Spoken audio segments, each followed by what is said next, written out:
that threatens to escape from my lips. That quill has one fault, then. It can't detect when I'm hiding something that I haven't been directly asked for.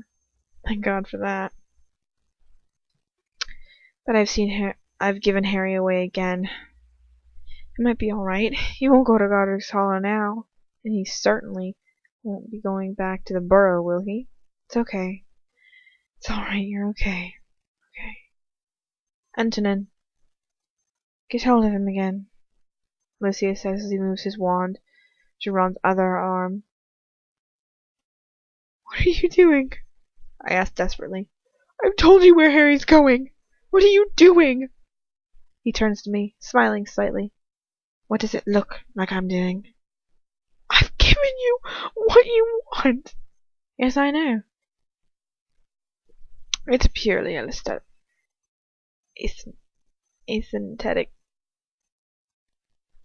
asynthetic decision, but I simply can't bear lack of symmetry. He presses his wand. Aesthetic. That is what I meant. I tried to say that so hardcore in an English accent. Aesthetic. It's a purely aesthetic decision. I simply can't bear the lack of symmetry. He presses his wand on Ron's skin to the supple, vulnerable area on the underside of his arm, dragging it down to the backdrop of screams. Stop it! What do you want from me? Just stop! But it's useless. I can only scream and shout, unable to do anything apart from listen to the best friend's screams fling across the room. I can't take it. I close my eyes. But the screams go on, wailing like a banshee over and over and over. Silence. Then wet, gulping noises. I open my eyes. Ron lies on the floor, two great welts running a track down the inside of his arms. I snap in half. I look at Lucius, violent, unbearable rage spilling out of my mouth like vomit in screams and shouts. Why didn't you stop? What the hell was that for? Lucius twirls his wand between his fingers, smiling down at his handiwork with immense satisfaction. He doesn't give me an answer. Will you heal him?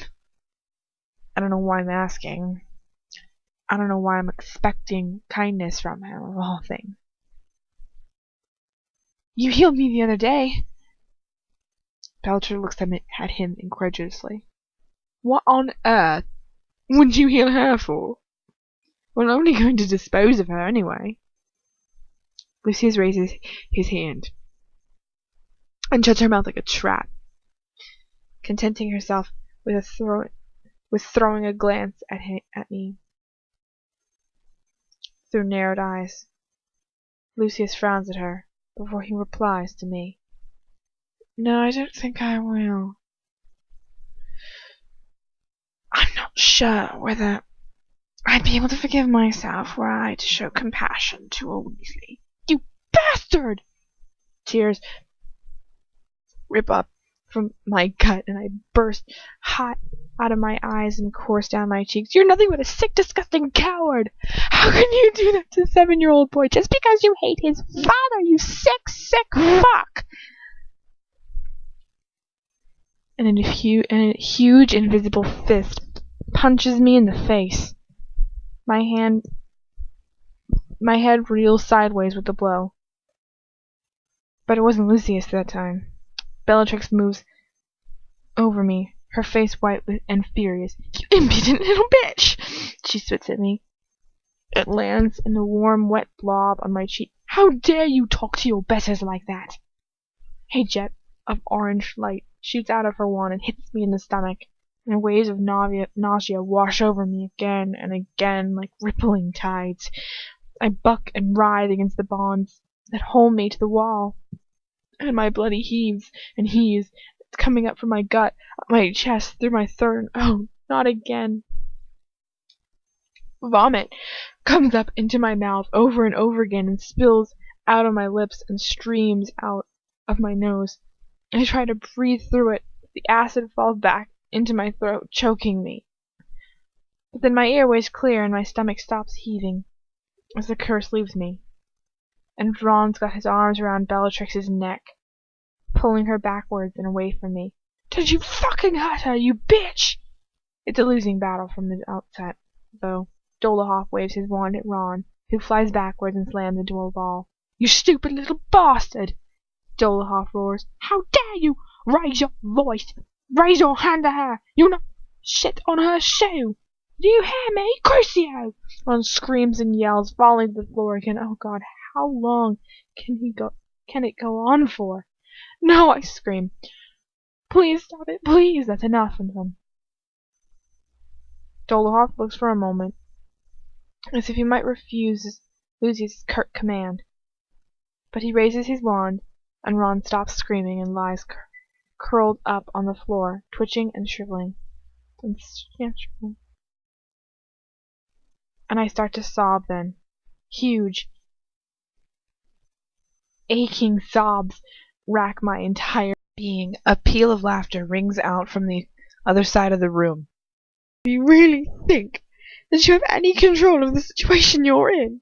Bellatrix is slightly breathless after her struggle with Ron, but her eyes are as alight and feverish as they ever were.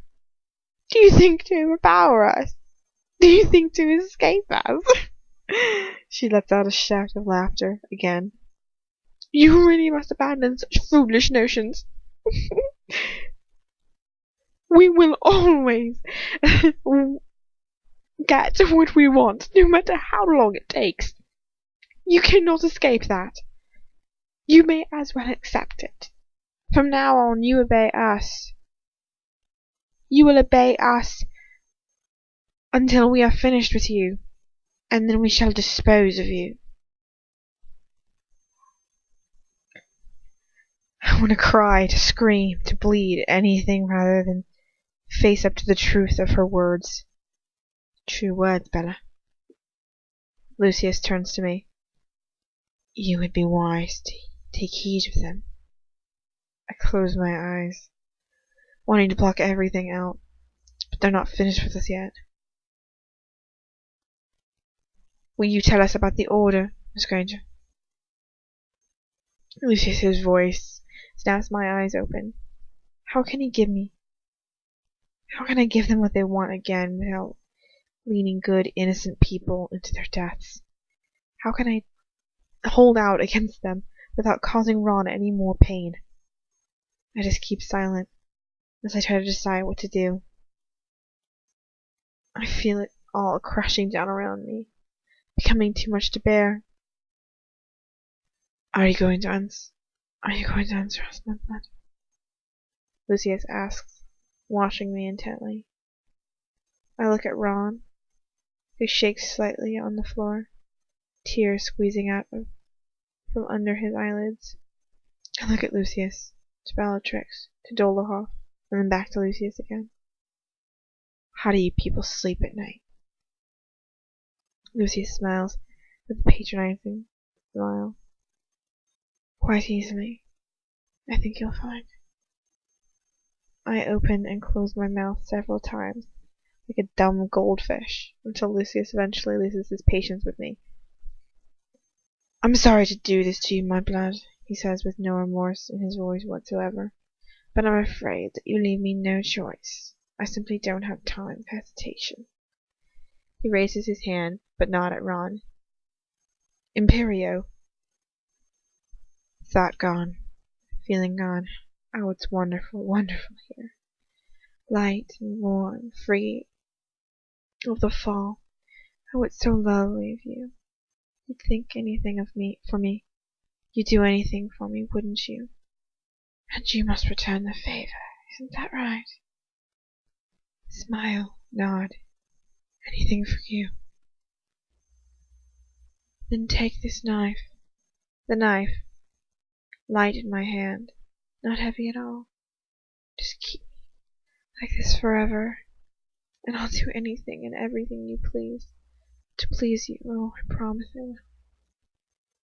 A hand, unrecognizable, not my own. Cut off the thumb. No. Cut off the thumb.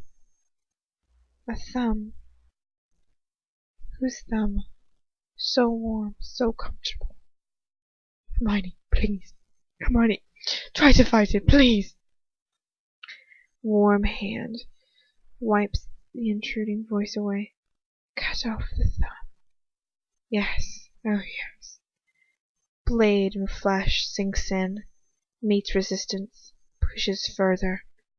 I'll do anything for that voice. Anything. Tearing flesh, bubbling blood. Anything.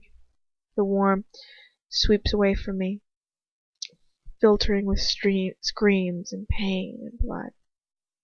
Not my blood. Not my pain. Not my screams. Oh God, shit!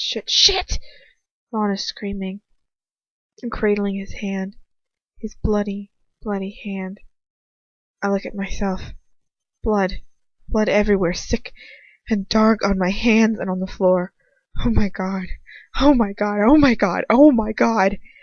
thumb, his thumb, lying on the floor, surrounded by blood, severed off. Oh my God. More screams, my screams, his screams, too much noise and blood. Oh sweet God, this is hell. We are in hell. Lucius has dragged us here. I tell them everything. I scream it at them. I tell them everything and anything. I tell them everything I know about the Order, the members of the Order, about what I saw of their activities. I give them names, addresses, personal traits of the members I know of, the names of any possible friends, family members, and even casual acquaintances of those members might have. I tell them everything and anything to stop Ron's pain. After a time, when I literally can't think of anything else to tell them, Lucius holds up his hand to me. That will do. I gulp for breath. Wiping my wet lips, Dolohov runs his eyes over the parchment. She's told the truth. Lucius gives me a small, chilly smile. Good. We can move on then. No, wait! I crawl over to Lucius, forgetting my pride, which never, ever mattered anyways. Please. Seal his thumb back on. I know it can be done. If you don't leave it too long, I'll do anything, please. Anything, you say? Dolohov asked from behind me, laughing, but Lucius cuts him short. Please, Antoine, don't lower the tone. He looks down at me, as I feel tears burn in my eyes. Looks at me for far too long. Eventually he moves away from me and over to Ron, who cowers and moans and cries on the floor. Pick up his thumb and hold it onto the joint. He's talking to me. It takes me a second to realize that. But I can't touch it. I gag, swallowing down vomit as I pick up the cold, fleshy, inanimate object that is Ron's thumb, and I hold it to the severed hole in his hand, talking to myself all the while. Don't take notice of the blood. Really, no need to look at the ragged edges of the flesh. I shudder, moaning along with Ron. Lucius flicks his eyes up towards me and points his wand at the joint. A warm, golden light smears out into it, fixing the skin back together, sealing it seamlessly. Ron is suddenly quiet, looking at his thumb incredulously. I see as the tears dry on his face. I lean forward and kiss his cheek, holding his face fiercely in my bloodied hands. I'm so sorry. I didn't mean to. I didn't know. He looks at me and grips me tightly by the hand, nodding at me with his eyes blank in his face. He says nothing. Does he know? Does he really know that I didn't know what I was doing, and that I'll never, ever forgive myself for doing this? I'm so sorry. I hear Lucius's light laughter. I hope you're proud of your young man, Mudblood, he sneers. I hope that you are pleased with the shriveling little wretch that can't even endure 5 minutes of pain without pulling like a baby. You should be well matched to the pair.